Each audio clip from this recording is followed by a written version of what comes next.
Hi friends, welcome to our channel. இன்றைக்கி நம்ம சேனலில் என்ன பார்க்க போகிறோம்னா, ஒரு சூப்பரான வீடியோ தாங்க பார்க்க போகிறோம். உங்களுக்காக நான் இதை எடுத்துகிட்டு வந்திருக்கேன்.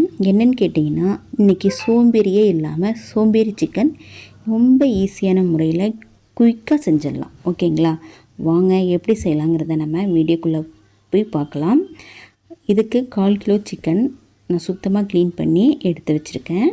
இது கூட தேவையான பொருளாக சேர்த்துக்கலாம். பெரிய வெங்காயம் 1 நீல வாக்கில் கட் பண்ணி சேர்த்துருக்கேன். சின்ன வெங்காயம் 16 வெங்காயம் அதை அம்மியில் வச்சு இடித்து சேர்த்துருக்கேன். இது கூட மஞ்சத்தூள் சேர்த்துக்கலாம்.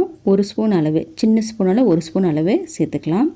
குழம்பு மிளகாய் தூள் 1 ஸ்பூன், அதாவது பெரிய ஸ்பூனால் 1 ஸ்பூன் சேர்த்துக்கலாம். கரம் மசாலா 1 ஸ்பூன் சேர்த்துக்கலாம்.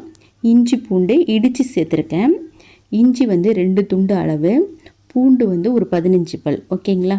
இது கூட மல்லி இலை, அப்புறம் கருவேப்பிலை. அடுத்து அளவான உப்பு சேர்த்துக்கலாம். அடுத்து 1 குழிக்கரண்டி அளவு நல்லெண்ணெய் சேர்த்துக்கலாம். ஓகேங்களா? சேர்த்து விட்டு நம்ம கையை வச்சு நல்லா கலந்து கொடுத்துக்கணும். இதில் என்னன்னு பார்த்தீங்கன்னா, எதுவுமே வதக்க வேண்டியதில்லை. அப்படியே சேர்த்து நம்ம கறியோடு சேர்த்து கலந்து கொடுத்து அப்படியே அடுப்பில் வச்சு நம்ம ஆன் பண்ணிட வேண்டியதுதான். வேறு எதுவுமே கிடையாது. தண்ணி ஒரு சொட்டு கூட நீங்கள் சேர்க்க வேண்டியதில்லை. இப்போ கறி கூட நல்லா கலந்து கொடுத்தாச்சு, அடுப்பை ஆன் பண்ணியாச்சு. இப்போ நம்ம அடுப்பை சிம்மில் வச்சுருங்க. சிம்மில் வச்சுட்டு மூடி போட்டு நல்லா வேக விட்டுருங்க. தண்ணி சேர்க்கவே வேண்டியதில்லை. அந்த கோழிக்கறியில் உள்ள தண்ணியே இதுக்கு போதுமானது.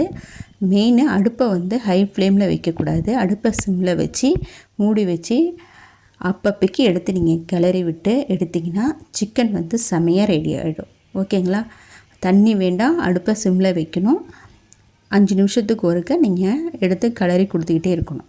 ஓகேங்களா? இதுதான், வேறு எதுவுமே நீங்கள் செய்ய வேண்டியதில்லை. அப்படியே சிக்கன் செமையாக ரெடி ஆகிடும். இப்போ பாருங்கள், நான் கிளறி கொடுத்துட்டேன். இப்போ மூடி வச்சுருவோம். நான் எடுத்து காமிக்கிறேன் பாருங்கள். செமையாக வந்திருக்கும் கறி. பாருங்கள், பார்த்தீங்களா? கறி நல்லா வெந்து சுருண்டு வந்துடுச்சு. இப்போ நான் கொஞ்சமாக மல்லி இலை சேர்த்துக்கலாம். சேர்த்து விட்டு ஒரு நிமிஷம் கலந்து கொடுத்து அடுப்பை ஆஃப் பண்ணிங்கன்னா சூப்பரான சிக்கன் ரெடி. சோம்பேறி சிக்கன் ரெடி. ஓகேங்களா? இதை சாம்பார் சாதத்துக்கு, ரச சாதத்துக்கு, தயிர் சாதத்துக்கு, எல்லா சாதத்துக்குமே வச்சு சாப்பிட்லாம். ட்ரை பண்ணி பாருங்கள். முக்கியமாக இது ரச சாதத்துக்கு செமையாக இருக்கும். ட்ரை பண்ணி பாருங்கள். ட்ரை பண்ணி பார்த்துட்டு எப்படி இருக்குன்னு மறக்காமல் கமெண்டில் சொல்லுங்கள். ஓகேங்களா? தேங்க்யூ. அடுத்த வீடியோவில் பார்க்கலாம். பாய்.